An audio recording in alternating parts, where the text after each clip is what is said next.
Hello बच्चों, let's read the question. Question based है assertion and reason पर।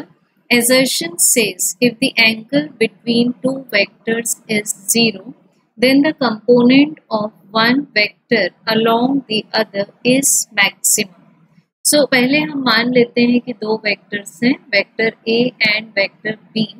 अब अगर ये दोनों वेक्टर्स के बीच का एंगल 0 है, इट मीन्स क्या हुआ, दीज आर पैरेलल वेक्टर्स। ठीक है, पहली पॉसिबिलिटी ये हो सकती है और दूसरी पॉसिबिलिटी हो सकती है कि ये दोनों वेक्टर्स कोइंसिडेंट है, मीन्स एक दूसरे के ऊपर लाई करते हैं। अब हमें इनके मैग्नीट्यूड के बारे में फिलहाल फर्स्ट स्टेटमेंट 0 तक कुछ भी गिवन नहीं है, तो हम लोग इसका डायग्राम ड्रॉ कर लेते हैं। This is A vector and this is B vector. दोनों दिखाए गए हैं पैरेलल, मींस उनके बीच का एंगल है 0 डिग्री। तो अगर हम वेक्टर ए को वेक्टर बी पर कंप्लीटली लाई करवा दें लाइक दिस, तो हम क्या मान रहे हैं कि component of one vector along the other is maximum, क्योंकि वो अगर पैरेलल है तो वो एक दूसरे को पूरी तरह से कवर नहीं करते and component magnitude wise maximum होगा। So we can say that the assertion is true. आप देखते हैं reason, a vector can not be 0 if any of its component is non zero.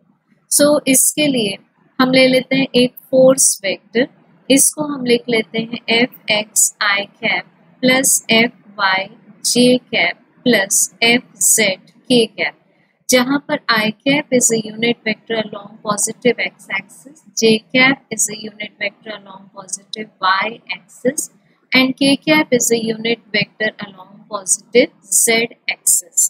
अब रीजन में गिवन है कि अगर इसका any of its component is non-zero, कि हम मान लेते हैं कि इसमें fz वैल्यू non-zero है, जबकि fx और fy को हम मान लेते हैं कि दे आर इक्वल टू 0।